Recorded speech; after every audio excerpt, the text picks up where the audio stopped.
ዛሬም የዓለም የፖለቲካ መድረክ በከፍተኛ ንዝረት ውስጥ ይገኛል። ትላንት የተከፈተው የጦርነት መጋረጃ ዛሬም አልተዘጋም። ይልቁንም ይበልጥ እየሰፋና እያሳቀቀም ጭምር መጥቷል።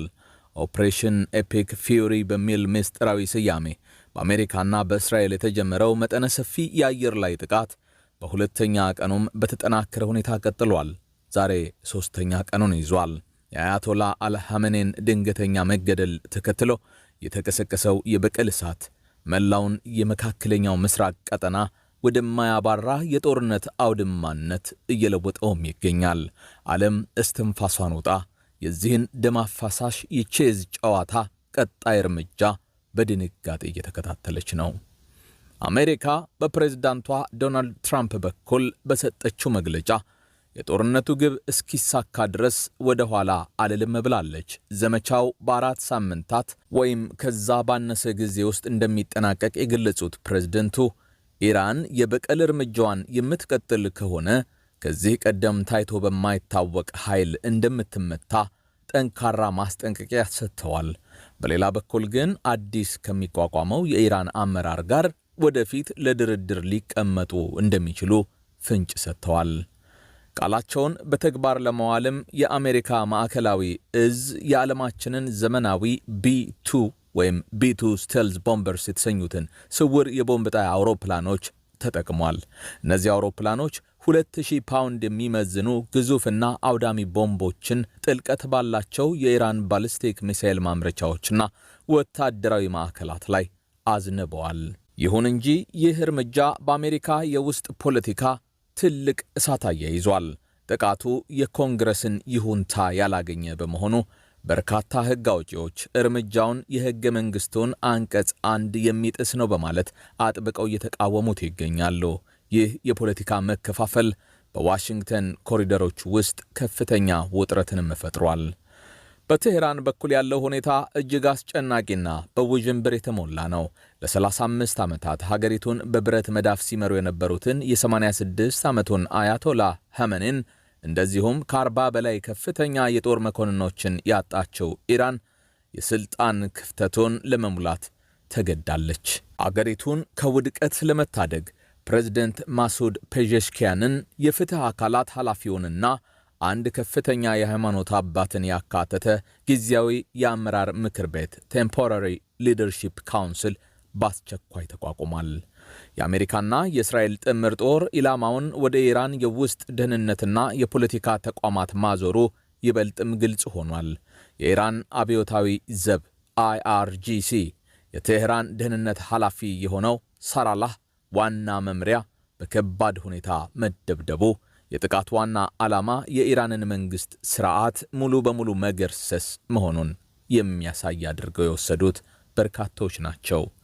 የቆሰለ አውሬ ይበልጥ አደገኛ ነው እንደሚባለው መሪዋን ያጣችው ኢራን ዛቻዋን በተግባር እያሳየች ነው። የበቀል ሚሳኤሎቿ ድንበር ተሻግረው የተለያዩ አገራትን ሰማይ እያበሩና መሬቱን እያደባዩ እያናወጡም ነው። በቤት ሸመሽ ከተማ ላይ በእስራኤል የደረሰው አዲስ የሚሳኤል ጥቃት የበርካቶችን ሕይወት እንደቀጠፈ የተዘገበ ሲሆን በኢየሩሳሌምና በቴል አቪቭ የአደጋ ጊዜ የጥፋት ድምጾች፣ የማስጠንቀቂያ ሳይረኖች ያለማቋረጥ እያስተጋቡ እንደሆነ በሚሊዮን የሚቆጠሩ እስራኤላውያን በመጠለያዎች ውስጥ እንደሚገኙም እየተነገረ ነው።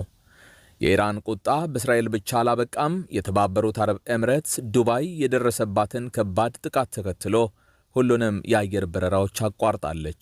የዓለም የንግድ ማዕከል የሆነችው ዱባይ በዝምታ ተውጣለች። ካታር እንደዚሁም ባህሬንም በተመሳሳይ የጥቃቱ ሰለባ ሆነዋል። ያልተጠበቀው ክስተት ደግሞ የኢራን ሚሳኤሎች አቅጣጫቸውን በማስፋት በሳይፕረስ ወደሚገኘው የብሪታንያ የጦር ሰፈር አቅራቢያ ማረፋቸውን በሚመለከት የተሰማ ነው። ይህ ክስተት ጦርነቱ ወደ አውሮፓ በሮች እያንኳኳ ስለመሆኑም አመላካች ሆኗል።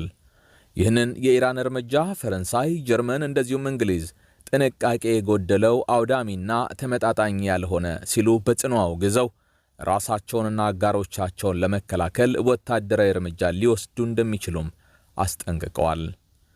የዚህ ጦርነት መዘዝ ከቀጠናው አልፎ በሌሎች የዓለም ክፍሎችም ሁከትንና ደም መፋሰስን ጭምር ፈጥሯል።